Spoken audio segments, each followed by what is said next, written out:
हिमालय पर्वत की ऊंची चोटियों पर एक दिव्य महल था, जहां राजा हिमवान और रानी मैना अपनी पुत्री पार्वती के साथ रहते थे। जन्म से ही पार्वती साधारण बालिका नहीं थी।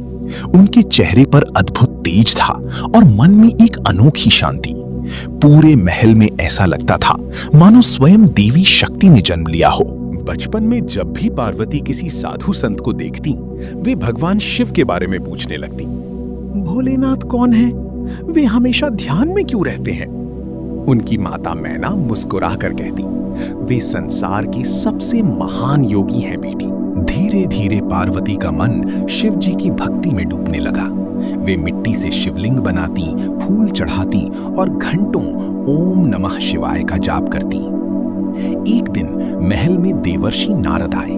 उनके हाथ में वीणा थी और चेहरे पर दिव्य मुस्कान। राजा हिमवान ने उनका आदर सत्कार किया। तभी नारद जी की दृष्टि पार्वती पर पड़ी।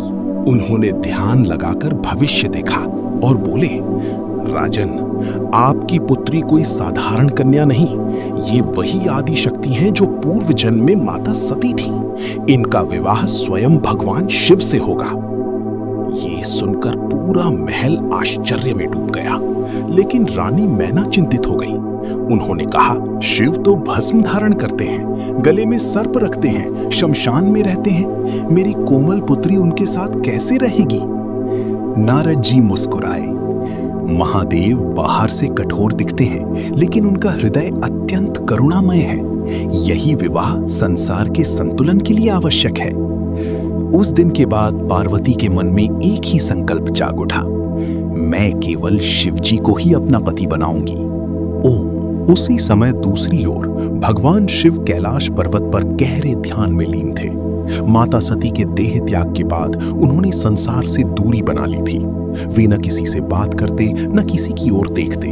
उनके चारों ओर केवल मौन और तपस्या थी। देवताओं के राजा इंद्र बहुत चिंतित थे, क्योंकि एक भयानक असुर तारकासुर दिन प्रतिदिन शक्तिशाली होता जा रहा था। उसे वरदान मिला था कि उसका वध केवल शिव पुत्र ही कर सकता है, लेकिन शिवजी तो तपस्या में लीन थे। तब सभी देवता ब्रह्मा जी के पास पहुंचे। ब्रह्मा जी बोले, संसार की रक्षा तभी होगी जब शिव और शक्ति का मिलन होगा। इधर पार्वती ने अपनी भक्ति और भी बढ़ा दी। वे प्रतिदिन सुबह नदी से जल लाती और शिवलिंग पर अर्पित करती। कभी फूल चढ़ाती, कभी उपवास रखती। महल की राजकुमारी होकर भी उन्होंने साधारण जीवन अपना लिया था। एक दिन राजा हिमवान ने कहा, पुत्री, तुम इतनी कठोर तपस्या क्यों कर रही हो? पार्वती ने शांत स्वर में उत्तर दिया, पिताश्री, मेरा जीवन महादेव की सेवा के लिए ही है। उनकी आंखों में अटूट विश्वास था। धीरे धीरे उनकी तपस्या की चर्चा पूरे देवलोक में फैल गई। ऋषि मुनि भी उनकी भक्ति देखकर चकित थे। इतनी छोटी आयु में इतना बड़ा संकल्प किसी साधारण आत्मा का कार्य नहीं था। एक दिन पार्वती अपनी सखियों के साथ कैलाश के पास पहुंची, जहां भगवान शिव तपस्या कर रहे थे। चारों ओर बर्फ ही बर्फ थी, तेज हवाएं चल रही थीं, लेकिन पार्वती बिना डरे वहीं बैठ गईं। वे प्रतिदिन शिवजी के लिए फल फूल लाती, स्थान साफ करती और मौन भाव से उनकी सेवा करती। भगवान शिव आंखें बंद किए ध्यान में लीन रहते, लेकिन भीतर ही भीतर वे पार्वती की निस्वार्थ भक्ति को अनुभव कर रहे थे। समय बीतता गया, पार्वती की भक्ति और गहरी होती गई।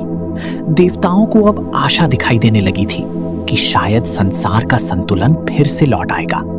लेकिन आगे आने वाला समय और भी कठिन था, क्योंकि अब देवताओं ने शिवजी की तपस्या भंग करने के लिए कामदेव को भेजने का निर्णय लिया था। और यहीं से शुरू होती है शिव पुराण की सबसे रहस्यमयी घटनाओं में से एक, कामदेव दहन।